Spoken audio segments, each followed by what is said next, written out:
कि दुविधा में दोनों गए, माया मिली न राम। अगर हम एक निश्चय नहीं करते हैं तो हमें कुछ नहीं मिल पाता है। या तो आप माया के बनो या भगवान के बनो। आप सोचते हो थोड़े माया के बन जाए, थोड़े भगवान के बन जाएं। कभी माया के सुख लेने जाते हो, कभी भगवान का नाम का सुख लेने के लिए आते हो, तो दुविधा रहती है। और ये भी समझ में नहीं आता है कि हमें जो अंदर में सुख शांति अनुभव होती है वो माया के पदार्थों से होती है या भगवान के नाम से होती है, यही नहीं समझ में आता है। कई बार मेडिसिन आप देखो एक ही टाइप की लेनी पड़ती है। आप एलोपैथिक लोगे तो दूसरा बोलेगा कि इसके साथ होम्योपैथिक मत खाओ, या होम्योपैथिक खा रहे हो तो उसके साथ में आयुर्वेदिक नहीं खाओ, अलग अलग प्रकार की नहीं लो, क्योंकि आपको फिर पता ही नहीं चलेगा कौन सी वाली दवाई से फ़ायदा हो रहा है। फ़ायदेमंद दोनों हैं, मान लो दोनों आपको आराम पहुंचाएंगी, लेकिन एक टाइम में आप एक ही डॉक्टर की दवाई लेके देखते हो कि इस वाले डॉक्टर की भी ले लें, उसकी भी ले लें, या ये वाली दवाई ले लें, वो ले लें। तो फ़ायदा देखने के लिए हमें कुछ समय एक ही टाइप की मेडिसिन लेनी पड़ती है, तो हमको पता चलता है उससे हमको फ़ायदा पड़ता है कि नहीं पड़ता है। तो माया के सुख लेने के लिए तो जन्म से लेके जब तक सत्संग नहीं मिला तब तक ले ही रहे थे। उसमें तो अनुभव है कि कितना फ़ायदा पड़ा, कितना फ़ायदा नहीं पड़ा। और जब ज्ञान में आते हो तो ज्ञान सुन के जो आपको अनुभव मिलता है तो पता चलता है कि मुझे कितना फ़ायदा पड़ रहा है, या जो पहले जिसको मैं सुख समझता था वो सुख कितनी देर का था, अधिक था कि कम था। कंपेयर कर लेते हैं ना, दो चीज़ें होती हैं तो आप कंपेयर कर सकते हो, तुलना कर सकते हो कि ये अच्छा है कि वो अच्छा है, दोनों। इसलिए भगवान पहले जब जन्म लेके आते हो आपको माया से आमना सामना करा देता है, फिर ज्ञान का भी आपको पूरा का पूरा अनुभव दिला देता है, ताकि आप अच्छी तरह से सोच विचार कर सको कि क्या चीज़ मेरे लिए फ़ायदेमंद अधिक है। तो उसके बावजूद भी बाद में भी दुविधा में क्यों रहो। मन में तरह तरह के विचार उठते हैं, अज्ञानता के विचार उठते हैं, ज्ञान के भी उठते हैं। कभी अपनी स्थिति होती भी है, लेकिन कभी उलझ भी जाते हैं, तो आपको अपनी स्थिति लगता है शायद नहीं है। ज़्यादा परेशान होके भी कई बार आपकी स्थिति उलझ जाती है। कई बच्चे सारी पढ़ाई पढ़ते हैं, सब कुछ उनको अच्छे से आंसर याद होते हैं, लेकिन एग्ज़ामिनेशन हॉल में ज़्यादा परेशान होके कई बार उनको लगता है सब भूल गया, याद ही नहीं आ रहा है, या सही को भी पता था तो भी उसको गलत लिख के चले आते हैं। बोलते हैं अरे हमको तो इसका आंसर मालूम था, लेकिन पता नहीं क्यों नहीं मैंने ऐसे लिखा या क्यों छोड़ दिया, क्योंकि माइंड उनका बड़ा उस समय उलझा होता है, अपसेट होता है। तो कभी कभी ऐसी गलतियां हो जाती हैं। तो ज्ञान में आने के बाद भी कभी कभी ऐसी गलतियां हो जाती हैं, जब मन अधिक उलझता है, चारों दिशाओं में, दसों दिशाओं में घूमता है, तो उस समय कभी कभी ऐसे लगता है कि शायद मेरा ज्ञान मुझसे भूल गया है। फिर बाद में जब स्थिरता आती है थोड़ी, तब समझ में आता है कि नहीं, ज्ञान तो मुझे पूरा आता है। परिस्थिति आने पे सामना आप कर सको, ज्ञान के हिसाब से अपना जीवन बना सको। युद्ध की भूमि में जाके वहाँ पे सैनिक अपने हथियार चला सके। वैसे तो उसको ट्रेनिंग के दौरान सब सिखा दिए गए, पास भी हो गया, उसको सब आता है चलाना, मगर वहाँ जाके अगर वो भूल जाएगा तो इसी दिन के लिए तो हथियार चलाने इसको सिखाए गए थे कि शत्रु से मुकाबला कर सको। तो संभल के रहना छिपे हुए गद्दारों से, जो हमारे अंदर में शत्रु हैं, हमारे अज्ञानता के विचार, उनसे बच के रहो। तो छिपे हुए हैं, उनसे ही संभल के रहना है। वो समय समय पे प्रकट होते रहते हैं, आपके अंदर के अज्ञानता के विचार आपके सामने समय पे प्रकट होते हैं, उनको ज्ञान के विचार से काटना है। परिस्थिति आने पे ज्ञान याद रहना चाहिए। परिस्थिति आने पे ज्ञान भूल जाए तो फिर अभी ज्ञान पक्का नहीं हुआ था। परिस्थिति के लिए तो ज्ञान पक्का करते हैं, वरना हम ज्ञान क्यों पक्का करते। ज्ञान की आवश्यकता ही क्या थी। बीमारी आने पर तो दवाई खाओगे। आप वैसे बहुत सोचो कि आपको विचार करो कि इनका जो मेरा ये समय जा रहा है, इस समय का मैं बड़ा सदुपयोग कर रहा हूँ, बड़ा विचार इस प्रकार का रखते हो, सदुपयोग होता है, सदुपयोग होता है, लेकिन फिर देखोगे कि सदुपयोग तो नहीं हुआ। हमने प्लानिंग करने में ही सारा समय बिता दिया, प्रैक्टिकल किया ही नहीं, प्लानिंग करने में सारा समय बिता दिया। तो भले ज्ञान के ही विचार चले, ज्ञान की ही प्लानिंग की, अपने भविष्य के लिए ज्ञान की ही प्लानिंग की, लेकिन उसके ऊपर अगर आपने प्रैक्टिकल नहीं किया तो फिर वो भी तो व्यर्थ ही गया ना। बहुत सोच विचार किया और कार्य कुछ किया ही नहीं। साथ साथ कार्य भी होना चाहिए, ज्ञान अपने व्यवहार में लगना चाहिए, दुविधा नहीं होनी चाहिए, अभी करें कि बाद में करें, अभी से ज्ञान में चले जाएंगे तो क्या होगा, ये निश्चय करूं कि वो निश्चय करूं, इस समय कौन सा निर्णय करूं, मेरा क्या डिसीजन है इस समय पे, तो दुविधा ना हो। ये बस विचार रखो कि मेरा निर्णय वही होना चाहिए जो मुझे परमार्थ से जोड़े, जो मुझे भगवान की तरफ लेके जाए, मेरा निर्णय वही होना चाहिए। अंदर से मैं परमात्मा से जुड़ा रहूं, वो हमारा एक निश्चय हो, और जो मेरे लिए उचित है, जो मेरे ऊपर शोभा देता है, मैं वही कार्य करूं। ब्रह्मज्ञानी का आदर्श सामने होता है, उसको देख के आप सीख लेते हो, उसके बावजूद भी प्रत्येक ब्रह्मज्ञानी की भी अपनी अपनी जीवन लीला अलग अलग होती है। कुछ कुछ आदर्श एक से दिखेंगे, मगर कुछ कुछ आदर्श आपको अलग अलग दिखेंगे। हैं सभी ब्रह्मज्ञानी, सब अवतारों की लीलाएं अलग अलग होती हैं। कहीं कुछ करते हुए अवतरित जो होते हैं भगवान, वो दिखते हैं, अवतार लेके जो आते हैं वो दिखते हैं कुछ अलग अलग करते हुए। राम के रूप में कुछ अलग हो रहा है, कृष्ण के रूप में कुछ अलग हो रहा है, नानक के रूप में कुछ अलग होता है, तो क्राइस्ट के रूप में कुछ अलग होता है, लेकिन हैं तो सारे के सारे परमात्मा का ही स्वरूप। एक ही भगवान ने तो समय समय पे अलग अलग रूप धारण किया है। तो हमारे अंदर दुविधा नहीं होनी चाहिए कि मैं ये करूं कि ये ना करूं। गुरु सामने है तो उससे बात कर लो, या जिसको भी आप समझते हो कि ये मुझे सही उत्तर दे पाएगा उससे बात कर लो, नहीं तो अपने अंदर वाले भगवान से बात करो, अंदर विराजमान गुरु से बात करो।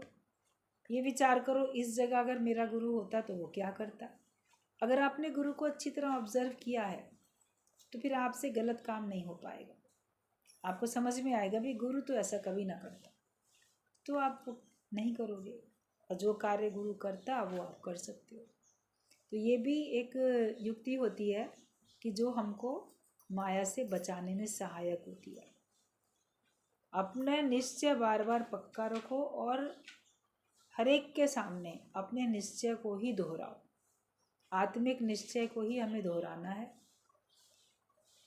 कहा जाता है कि जो अपनी कमजोरियां हैं, कमियां हैं, कभी तो शुरू शुरू में आते हैं सत्संग में, सबके सामने बोलते हैं, साध संगत के बीच में प्रश्न रखते हैं, उससे जो उत्तर मिलता है वो आपके लिए भी और जो सुनने वाले लोग थे उनके लिए भी फायदेमंद होता है, क्योंकि वो समस्या तो सभी के साथ है।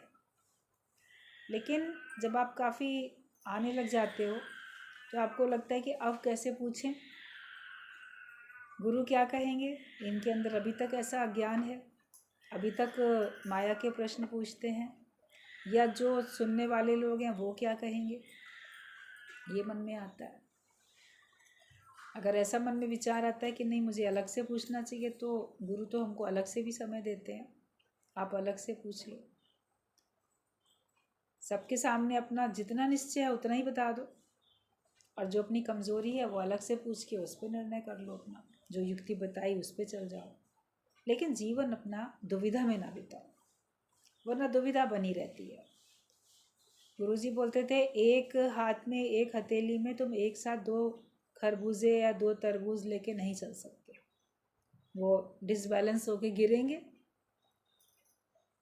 उनके तो साइज़ बड़े बड़े होते हैं ना।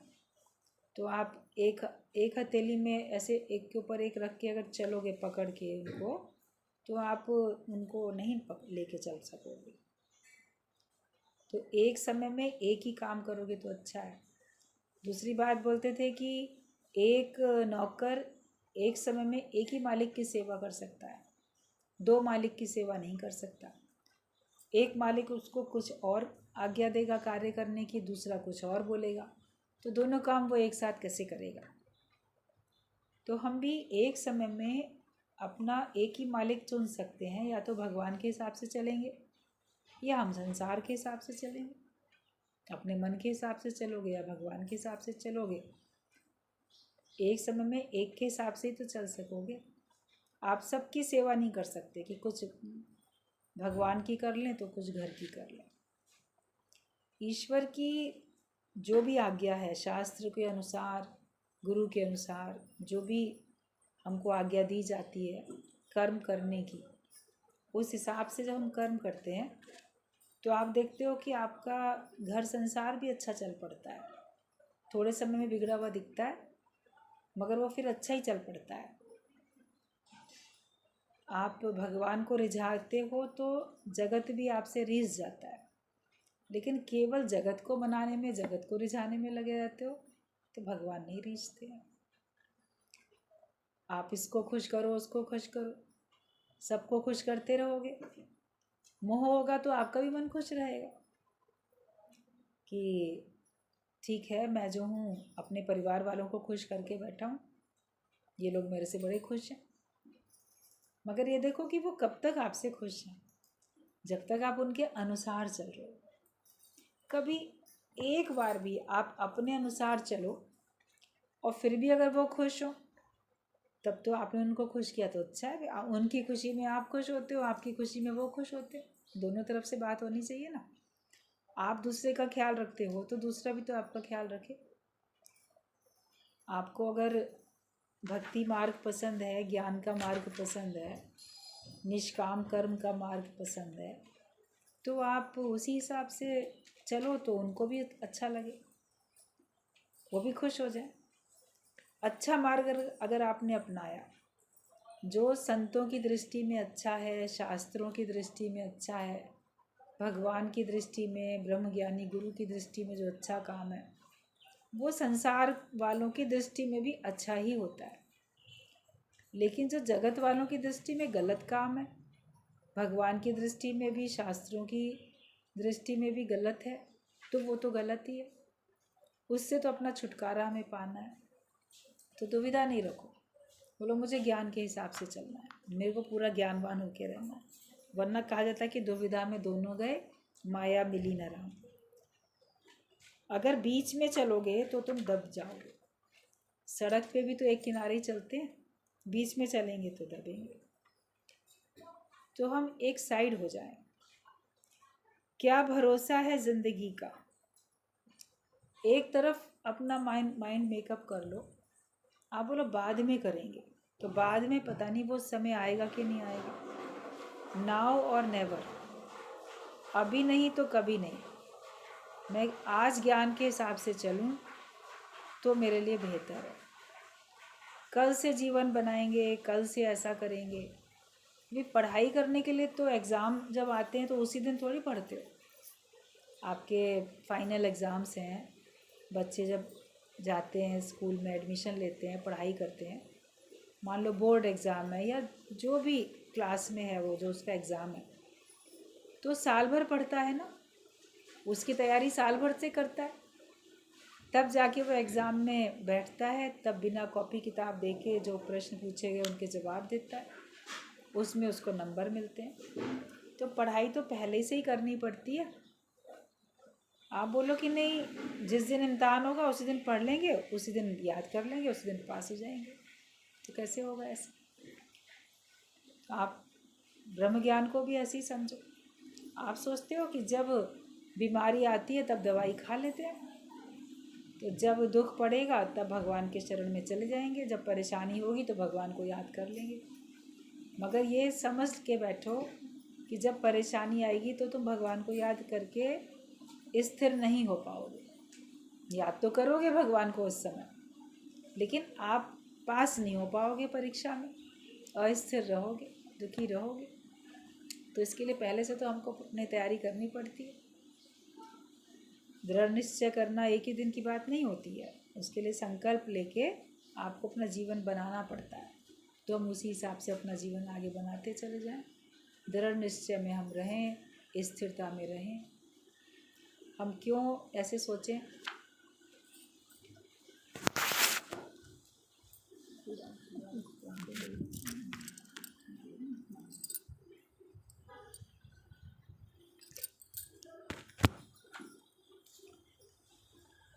तो क्या भरोसा है ज़िंदगी का? हम सोचें कि हम अंत में कर लेंगे, ज्ञान पक्का अंत में कर लेंगे। तो तुम्हें पता है कि आज तुम्हारा अंत है कि कब अंत है, मालूम ही नहीं है। तो पक्का तो पहले ही करके बैठो, तभी तो अंत में भगवान याद आएंगे।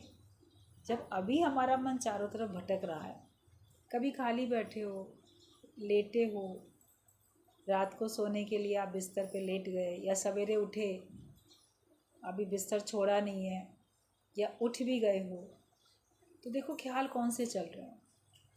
सोते समय कौन से ख्याल चलते हैं, जब सवेरे जागे तब कौन से ख्याल चलते हैं।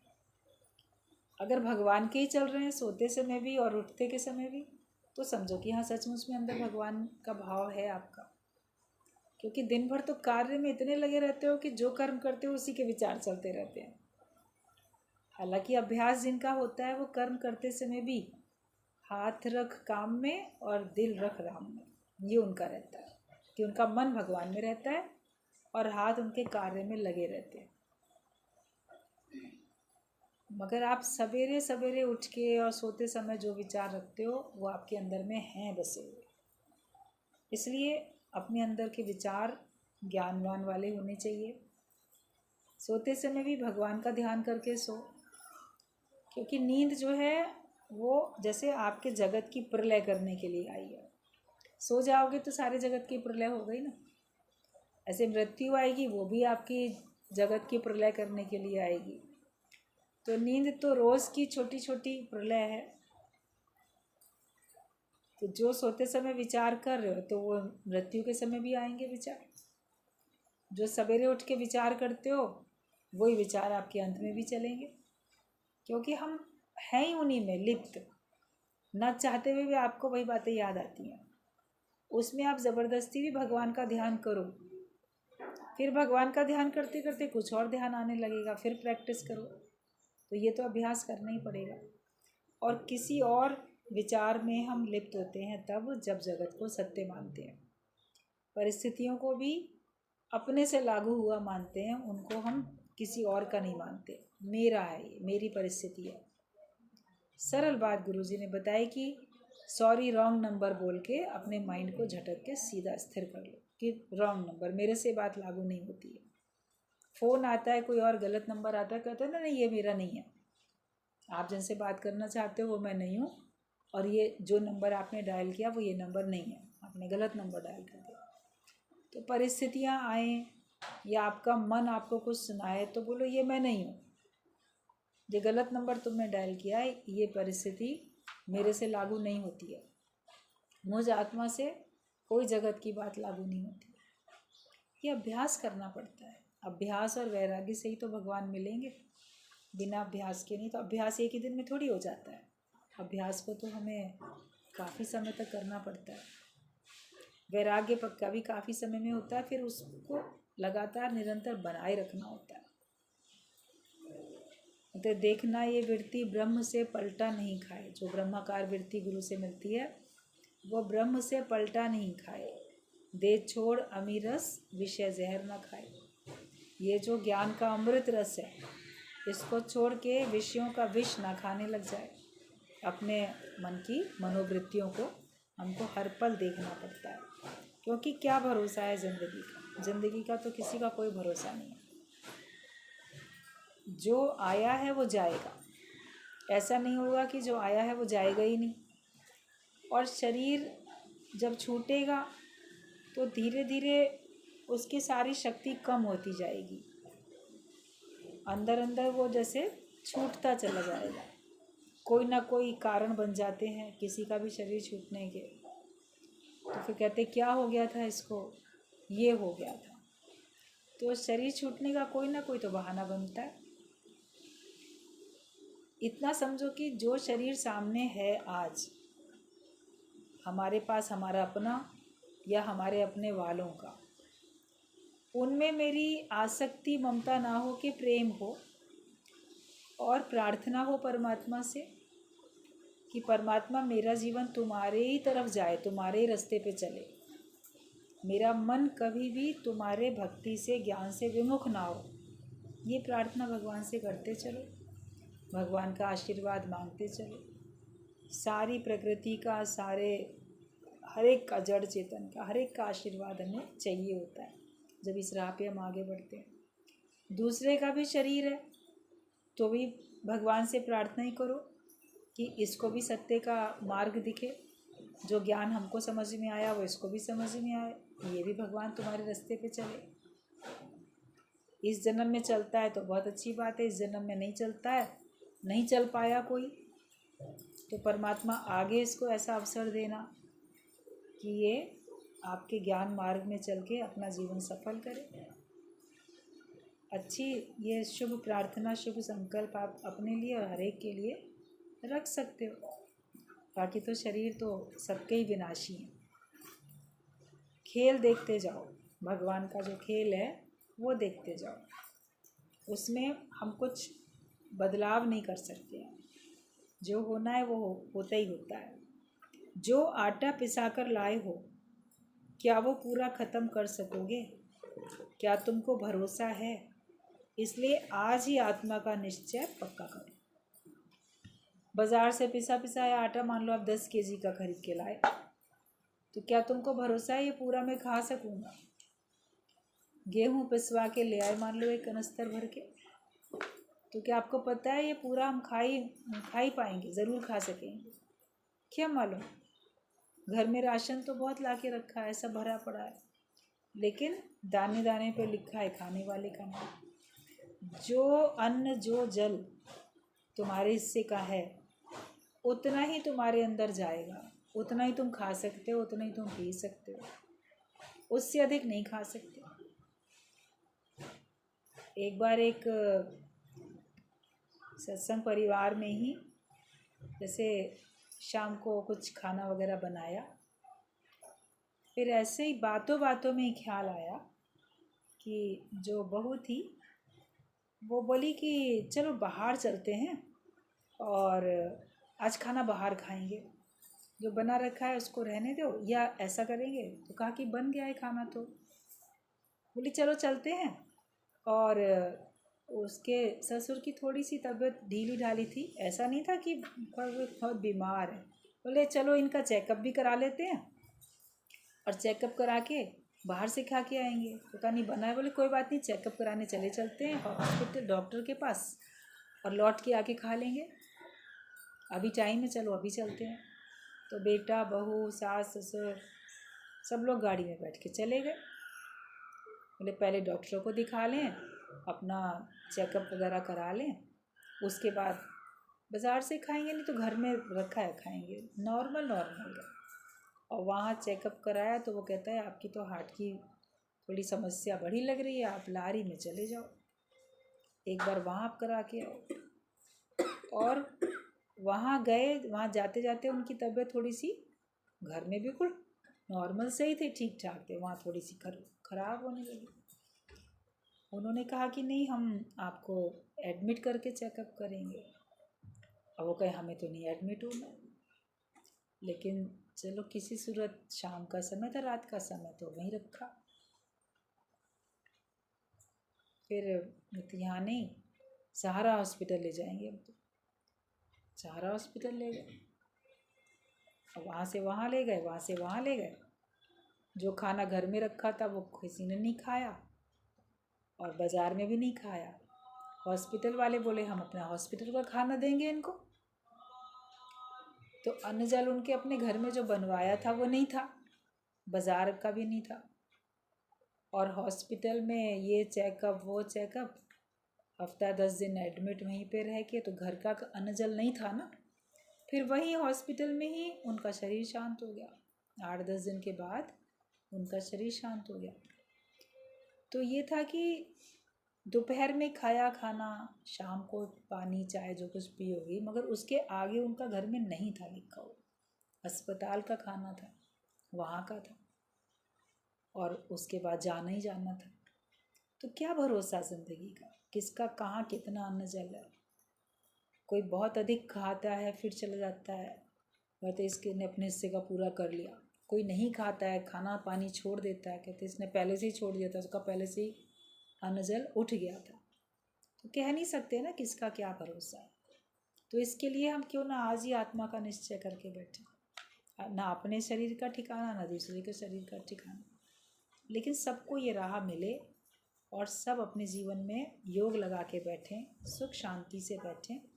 ये एक अच्छा संकल्प, अच्छी प्रार्थना हर एक के लिए करनी है। इससे अपने मन में भी सुख शांति रहती है और दूसरे के भी मन को सुख शांति मिलती है। तो हम आज ही क्यों ना आत्मा का निश्चय करके बैठे। भगवान ने तुम्हें सब कुछ फ्री में दिया है, तो तुमने क्या दाम दिए हैं। कभी भगवान की दी हुई वस्तुओं को देखो, उसने सब कुछ तुम्हें फ्री में दे रखा है, पैसा भी नहीं लेता भगवान, और हम उसका शुक्राना भी नहीं गाते। जब से जन्म लिया है तब से लेके जब तक स्वस्थ शरीर है तब तक आप सांस ले रहे हो, ऑक्सीजन तो फ्री में ले रहे हो। भगवान को कभी शुक्रिया अदा किया। अभी बीमार पड़ जाओ तो ऑक्सीजन का सिलेंडर खरीद के लाना पड़ेगा, और वो फिर आपको लगाई जाएगी, उस पर पेमेंट देना पड़ेगा। लेकिन जो भगवान इतना दे रहा था, ले रहे हैं। हमारा खुद का भी सिस्टम ठीक है, हम बाहर से ऑक्सीजन को अंदर ले सकते हैं, बाहर भी अवेलेबल है, और हमारा शरीर भी स्वस्थ है इस प्रकार से कि हम उसको आसानी से ले सकते हैं। तो कभी शरीर अस्वस्थ होता है तो बाहर तो ऑक्सीजन है, बाकी लोग तो वहीं खड़े सांस ले रहे हैं, मगर उसको अलग से लगानी पड़ रही है, पेमेंट दे के लगानी पड़ती है। सूर्य की रोशनी कैसे फ्री में भगवान दे रहा है, भगवान थोड़ी किसी से पैसा ले रहा है, वो फ्री में ही मिलती है। बादल जल बरसाते हैं, वो कोई पैसा भगवान नहीं लेता है। धरती में बीज डालो, कैसे अपने आप सब उग के आता है, तो धरती तो उससे कोई पैसा नहीं मांगती आपसे। ज़मीन खरीदने के लिए किसी से आपने ज़रूर पैसे दे के खरीदी होगी, मगर धरती खुद नहीं कहती है पहले मुझे ये दो तब मैं करूँगी। बादल नहीं बोलेंगे पहले हमको ये दो, सूर्य नहीं बोलेगा पहले मुझे नमस्कार करो फिर मैं तुम्हें रोशनी दूंगा। भगवान की बनाई हुई चीज़ सब आपको प्रकृति में बिखरी पड़ी है, फ्री में है। तो जितना कुछ हमें फ्री में मिल रहा है उसका तो शुक्राना गाओ। जो पैसा दे के मिल रहा है तो शुक्र करो, पैसा दे के भी मिल तो रहा है। अगर पेमेंट दे के भी न मिले तो क्या करोगे, पैसा लिए घूमते रहो और आपको सामान ना मिले, आपको दवाई ना मिले, खाने पीने की चीज़ ना मिले, मार्केट में अवेलेबल नहीं है, ऐसे कम पड़ गई है, तो आप क्या कर सकते हो। तो अगर पैसा देकर भी मिलता है तो भी शुक्राना गाओ, और बिना पैसा दिए जो कुछ मिल रहा है उसका शुक्राना गाओ। आयु तो ऐसी है कि आप कुछ भी दे दोगे आपको पलट के एक श्वास भी एक्स्ट्रा नहीं मिलेगी। गिनती की श्वासें हैं, जितनी चाबी भरी राम ने उतना नाचे खिलौना। तो हमें भगवान की दी हुई चीज़ का शुक्राना गाना चाहिए। ये शरीर भी सब फ्री में ही तो मिला, हमने तो नहीं उसका कोई पैसा दिया, भगवान ने शरीर फ्री में दे दिया। मगर इसी शरीर में थोड़ा बहुत भी खराबी आती है, उसको ठीक करने के लिए कितना पैसा लग जाता है। एक आँख के ऑपरेशन के लिए भी हम देखते हैं आजकल 60,000, 70,000, 80,000, 1-1 लाख, एक आँख का ऑपरेशन करने में भी इतने लग जाते हैं। कोई ऐसी प्रॉब्लम आ जाती है कभी कभी आप बहुत बढ़िया वाला लेंस डलवाते हो तो उतना महंगा ऑपरेशन होता है। साधारण मोतियाबिंद वाला ऑपरेशन भी, लेकिन कुछ उसमें अगर प्रॉब्लम है कोई सी, किसी को आई हेमरेज हो जाता है, किसी को आँखों में और कोई दिक्कत हो जाती है, तो बड़े जटिल ऑपरेशन होते हैं, उसके उतने ही महंगे खर्चे भी होते हैं। लेकिन भगवान ने कैसे हमको सब फ्री में दी। एक बार एक दृष्टांत बताया जाता था, साधारण सा, सबको स्टोरी वो पता रहती है ज़्यादातर, कि व्यक्ति गरीब था और बहुत दुखी था। संत के पास पहुंचा, बड़ा दुखी मायूस, संत ने कहा क्या बात है, इतने दुखी परेशान क्यों? कहता है मैं संत जी मैं बहुत गरीब हूँ, मेरे पास कुछ पैसे ही नहीं है, भगवान ने मुझे पैसे नहीं दिए, भगवान से शिकायत कर रहा हूँ।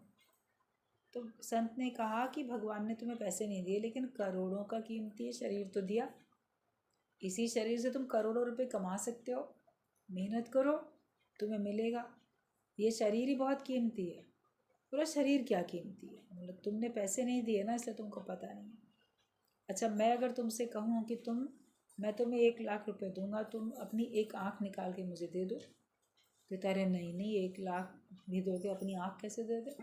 एक आँख तुमको दे देंगे तो हम तो एक आँख से काणे हो जाएंगे, लोग तो और हमको बोलेंगे कैसा व्यक्ति है, आप शगुन हो गया, काणा व्यक्ति देख लिया। तो दोनों आंखें दे दो, अच्छा 2,00,000 में, बोला नहीं अंधा हो जाऊंगा फिर तो कुछ नहीं देख पाऊंगा।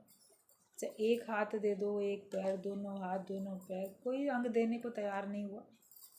तो आंखें भी काम की तो कान भी काम किए, तो जुबान भी काम की, किडनी भी अंदर सब काम की है। मतलब कितने कितने भी पैसे दो वो हम नहीं दे सकते। का एक एक अंग की कीमत जोड़ लो, उतने तो है ना तुम्हारे पास, उतने का तो कीमती ये है। तो इस कीमती शरीर से कीमती वस्तु प्राप्त करो। सबसे कीमती चीज़ तो ब्रह्म ज्ञान है, सबसे कीमती चीज़ भगवान है। वो हम इसी मनुष्य जन्म से, मनुष्य शरीर के द्वारा ही तो प्राप्त कर सकते, वरना ये भी समय चला जाएगा और फिर जब ये प्राणहीन हो जाएगा तो ये किसी काम का नहीं रहेगा। कोई लोग अपनी आंखें डोनेट कर देते हैं पहले से, कोई अपनी फुल बॉडी डोनेट कर देते हैं कि हमारे बाद हमारा शरीर औरों के काम में आए। कभी बड़ी एक अच्छी भावना होती है लोगों के अंदर में कि इतने सब डॉक्टर बनते हैं बच्चे, उनको सब चाहिए होती हैं डेड बॉडीज़ जिसके ऊपर वो सीखेंगे कैसे काटा पीटी की जाती है, कैसे ऑपरेशन किए जाते हैं। अब जिंदा के ऊपर थोड़ी ना एक्सपेरिमेंट शुरू में कोई करता है, तो सिखाया जाता है मुर्दे के ऊपर। तो उनको मुर्दे शरीर चाहिए होते हैं, मनुष्य के बीच मुर्दे शरीर चाहिए होते हैं। कई लोग अपनी बॉडी अपनी खुशी से डोनेट करते हैं।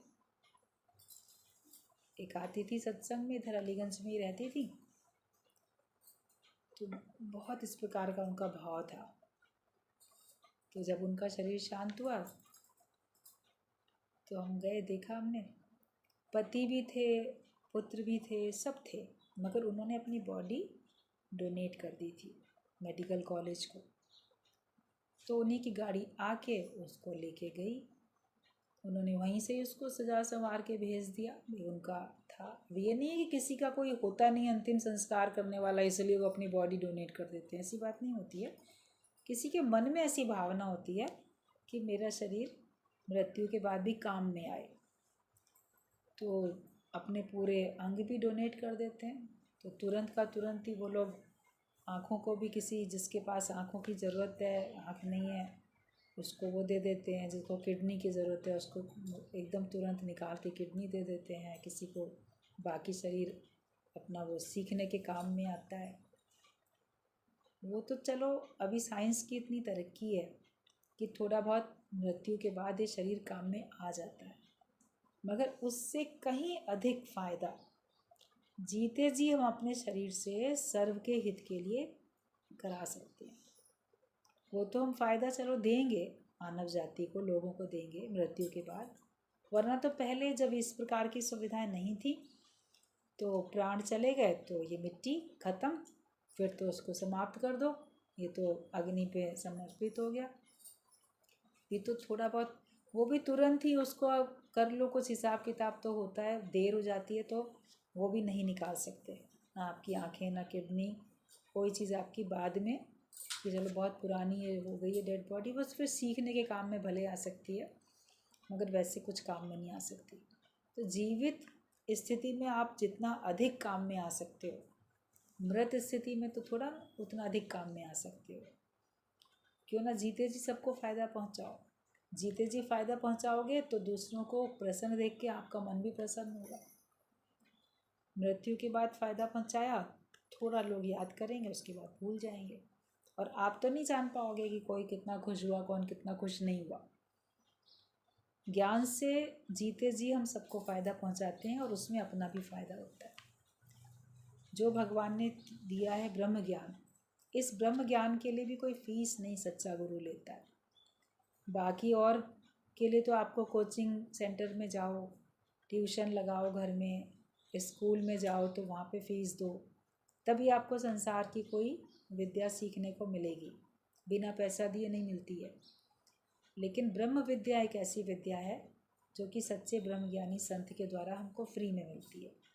जैसे हमारे जीवन की आवश्यकता हवा, पानी, रोशनी, ये सब भगवान ने फ्री में दी हैं, तो ज्ञान भी हमारे जीवन की सच्ची आवश्यकता है, वो भी भगवान गुरु के माध्यम से हमको फ्री में दिलाता है। उसके लिए कोई चार्ज नहीं किया जाता। अगर कोई उसके लिए भी पैसा लेना शुरू कर देगा तो उसका ज्ञान तो उसी समय का फलदायक होकर ख़त्म हो जाएगा। फिर उसको ज्ञान का जो फल मिलना चाहिए था वो नहीं मिलेगा।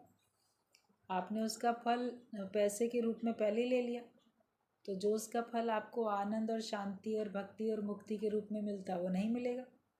कीमत आपने पहले ही वसूल कर ली। तो ज्ञान के बदले में आप माया का सौदा नहीं करो, इसको फ्री में बांटते जाओ। जितना बांटोगे उतना आपका जीवन ज्ञानवान वाला बनता चला जाएगा। तो हर बात का हमें शुक्राना करना है। शिकवे शिकायत ख़त्म करो। जीवन में शिकवे शिकायत जितने कम होंगे उतना अच्छा होगा, उतने ही आप सुखी रहोगे। और जितने अधिक शिकवे शिकायत हैं उतने ही आपके अंदर में दुख ज़्यादा है। अपने को दुखी बनाते हो कि अपने को सुखी बनाते हो, क्या करते हो ये आपके अपने ऊपर है। तुमको जागने में कितना टाइम लग गया है? सो गए तब तो ठीक है, कोई 4 घंटे सोया, कोई 6 घंटे, कोई 8 घंटे, चलो उठ गया। मगर अज्ञानता की नींद से जागने में कितना समय लग गया? कितने साल के हो गए और अभी तक भी अज्ञानता में पड़े हैं। और जागने में कितना समय लगेगा? कब जागोगे? गुरु जगाता भी है तो एक बड़ा अच्छा भजन है, अभी तो जगाया अभी फिर सो गया, जाग रे मुसाफिर तेरा वक्त हो गया। कि अभी तुमको जगाया और अभी तुम फिर सो जाते। तो तुम मुसाफिर हो, इस संसार में आए हो तो सैर करने आए हो, तो जाग जाओ, अब तुम्हारा वक्त हो गया है। ट्रेन में मान लो आप रात में सो रहे हो, तो आपका स्टेशन आने वाला होता है तो आप जाग जाते हो ना, या तो अलार्म लगाते हो या जो वहाँ का कंपार्टमेंट में जो अटेंडेंट होता है उसको बोलते हो कि हमें जगा देना, या किसी और को कह देते हो, क्योंकि तुम्हें पता है कि तुम जाग जाओगे तो तुम्हारा स्टेशन आएगा, तुम्हें उतरना है। पहले से जाग जाओगे, अपना सामान वगैरह सब संभाल के ठीक से पैक कर लोगे। ट्रेन पता नहीं कितनी देर रुकती है, जल्दी से उतरना है, तो वहाँ तो अपना स्टेशन आने से पहले हम जाग जाते हैं। मगर अज्ञानता की नींद से जागते ही नहीं, सोए रह जाते हैं। तो हमारा ये अमृत वेला, हमारा मानव जीवन हमारे हाथों से नहीं निकल जाता है। फिर हमको दोबारा आके दोबारा फिर मेहनत करनी पड़ती है। अज्ञानता की नींद से जितनी जल्दी जाग जाओ तो उतना अच्छा है। गुरु जगाता है, हमको जाग जाना चाहिए। जो एक बार जाग जाए वो फिर कभी नींद नहीं करेगा। ये नींद जो है, अगर हम सचमुच में एक बार जाग गए तो फिर हम दोबारा से फिर कभी नींद में जाएंगे नहीं। यूँ तो हम सवेरे रोज़ जागते हैं, रात को फिर सोते हैं, वो तो चक्र है शरीर का, चलता है वो। लेकिन ये समझ जाओ कि अगर अज्ञानता की नींद से सचमुच में हम एक बार जाग गए हैं तो फिर हम दोबारा फिर कभी सोएंगे नहीं। ये नहीं कि हम आज तो बिल्कुल पक्के हैं, आत्मा में निश्चय में पक्के हैं, कल फिर कच्चे बन गए। जो एक बार सचमुच में पक्का हो जाएगा वो फिर कभी कच्चा नहीं बनेगा। अगर हम कच्चे हो रहे हैं इसका मतलब हम कभी पक्के थे ही नहीं। हमें लगता था कि हम पक्के हैं लेकिन हम थे नहीं। और पक्का होना है, अपने को और पक्का करना है। सचमुच में हमको अज्ञानता की नींद से जागना है। दोबारा दोबारा सो नहीं, लापरवाही नहीं करो, क्योंकि जो सोएगा सो खोएगा। वो उसका जीवन जो है ऐसे ही व्यर्थ चला जाएगा। जो भी सोता है वो खो जाता है। इस दुनिया में रहो पर सुजाग होकर रहो, नींद में नहीं रहो। जगत में रहो भी तो सुजाग होकर रहो, नींद में नहीं बैठो। नींद में जो है वो कुछ कार्य कर ही नहीं सकेगा। सोया हुआ व्यक्ति कौन सा अच्छा काम कर सकता है? वो कुछ भी नहीं कर पा रहा है, उसका जैसे समय केवल नींद में ही जा रहा है। जागृत होके बैठोगे तो आप काम ठीक कर सकते हो। तो अज्ञानता की नींद से जागो, दुनिया में रहो मगर गफलत में नहीं और ना ही नींद में।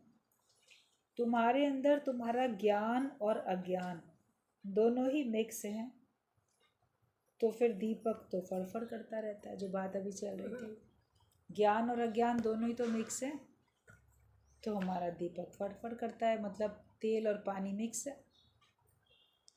कभी आप घर में भी खाना बनाते हो तो कभी बर्तन गीला होता है, पानी होता है, उसमें आपने ऑयल डाल दिया तो एकदम कैसे छनछना के आवाज़ आती रहती है।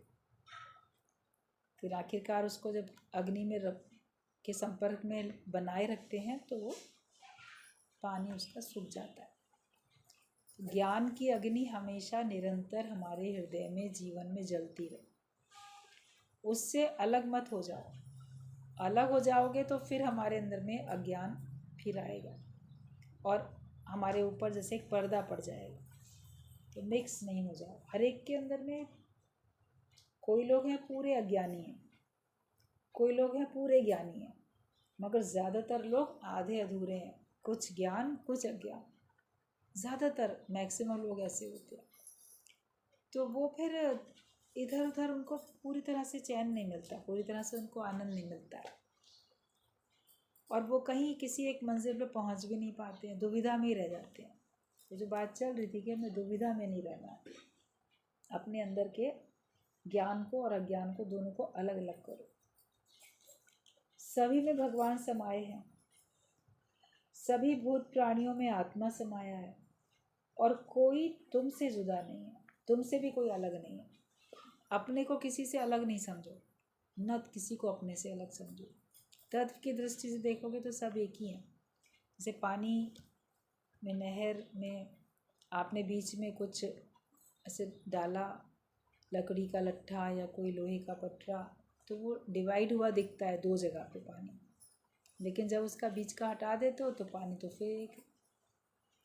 आप फ्रिज में बर्फ़ जमाने के लिए रखते हो तो उसमें भी छोटे छोटे स्क्वायर में आपके बर्फ़ के टुकड़े जम के मिल जाते हैं। पानी तो एक ही था, आपने उसमें आइस की जो ट्रे थी उसमें आपने पानी तो एक से ही डाला, बस उसका बीच में डाल दिया उसका सांचा, तो वो पानी डिवाइड होता हुआ अलग अलग दिखा और वो अलग अलग जम गया, मगर था तो पानी एक ही, देखने में अलग अलग आया, टुकड़े अलग अलग दिखने में आए। तो ऐसे ही सब अलग अलग दिखने में आते हैं, मगर तत्व से देखोगे तो वो सब एक ही है। इस भाव को हमेशा पक्का रखो कि सब एक ही है।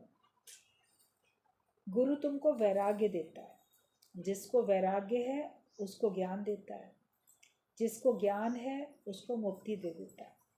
तुम अपनी आत्मा पक्की करो और आत्मा को समझो। जब सत्संग में आते हैं तो सत्संग में गुरु पहले हमको ज्ञान सुनाता है, मगर पहले पहले ज्ञान से हमारे अंदर में क्या आता है? वैराग्य पहले आता है।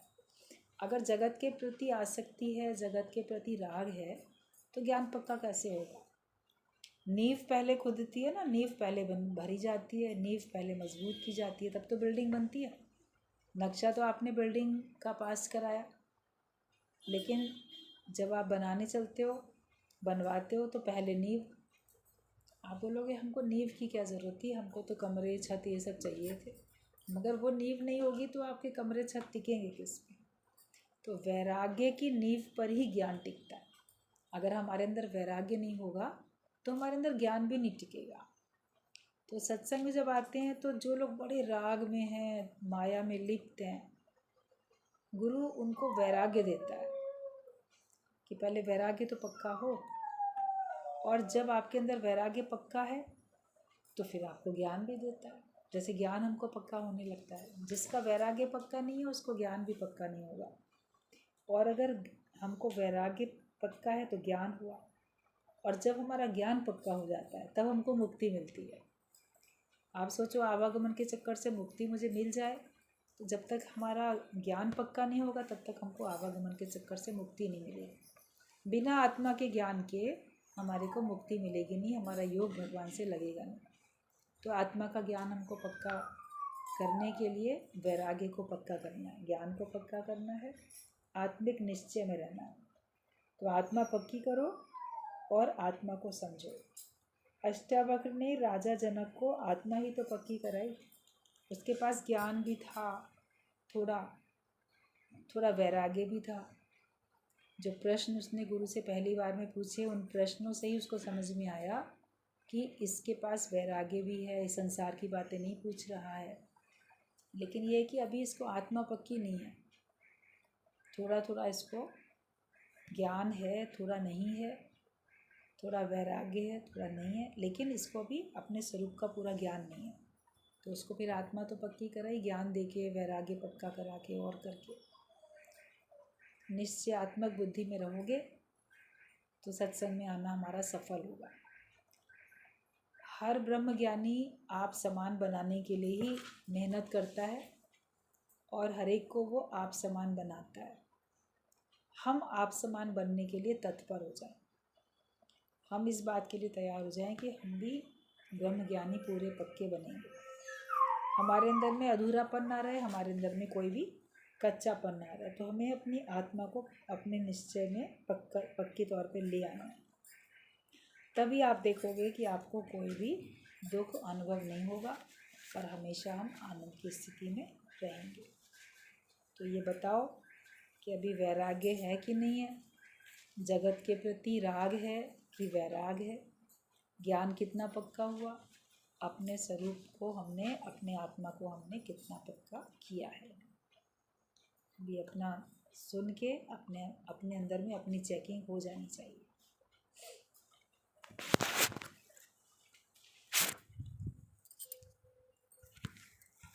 कितना पक्का किया है बेटा?